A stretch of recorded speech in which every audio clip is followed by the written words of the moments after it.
Hey, what's going on, guys? Today we are talking about the newest update for Mouse PI for Hire. The big thing here is that right away you can tell the devs were aiming for two things at once, making the game smoother to play and making it way less annoying to deal with when something goes wrong. They even went out of their way to make old completed saves flow back into the hub zone so players can jump right back into the overworld and replay levels, which is exactly the sort of thing people ask for after they finish a game and suddenly remember they missed one collectible or side quest. That alone is a pretty nice quality of life move, and the official newsfeed has already been teasing the level revisit feature as a free addition, so this is clearly part of a bigger push to make the game more replay friendly. And that is really the vibe of this update overall.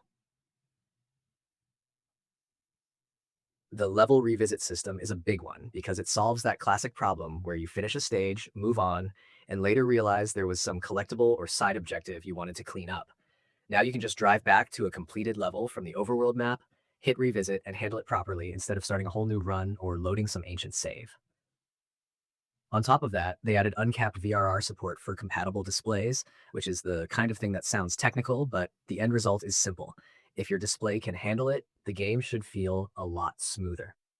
They also did a performance and optimization pass across the game, so this is not just one of those updates where a feature gets added and everything else stays messy. They improved the weapon wheel too, with upgrade levels now visible and the whole thing getting a cleaner look, which is one of those tiny UI changes that actually matters because you are staring at that menu constantly in a game like this. The control side got love as well, including horizontal axis inversion, a better settings apply flow, audio confirmation when you change settings, and a rebinding overhaul that should make remapping buttons feel much less brittle. What I like about this update is that it also throws in the kind of safety net stuff that keeps players from getting stuck for dumb reasons. There is a kick tutorial failsafe now for anyone who missed that step in vaudeville, which means the game is actively trying not to punish you later for skipping one early lesson. That is the sort of fix that saves people from a lot of frustration without making a giant announcement about it.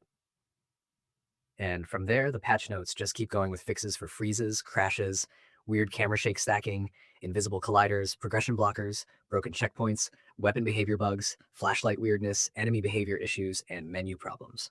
It sounds like the update team basically went case by case through a giant bug board and started crossing things off one by one.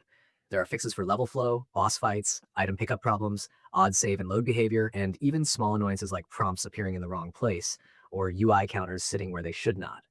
That may not sound glamorous, but for anyone actually playing through the game, those fixes are the difference between a smooth run and a ruined evening. The weird part is how broad the cleanup is. They touched visuals, audio, localization, save data, achievements, controls, and performance all in the same pass, which tells me this was not a tiny tune-up at all. There are fixes for missing textures pop in, culling problems, broken effects, audio loops, subtitle mismatches, spelling errors, and save branch issues. On PC specifically, ultra-wide and super ultra-wide support is now in, which is huge for people gaming on wider setups. And there are also PC-only fixes for crashes, weird loading behavior, weapon equip problems, and performance dips in places that apparently needed extra attention. Steam Deck also gets its own fix for a progression issue, which is a nice sign that they are not forgetting handheld players either.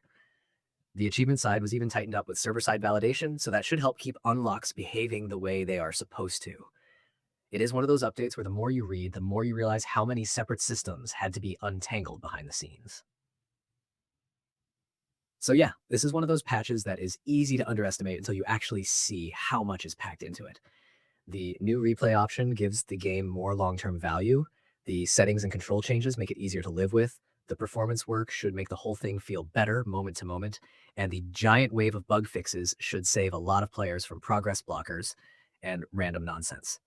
It is not just about adding something shiny. It is about making the game feel more finished, more flexible, and way less frustrating in the places where people were probably getting stuck before. And when a patch manages to improve both convenience and stability at the same time, that is usually the kind of update people end up appreciating more the longer they play.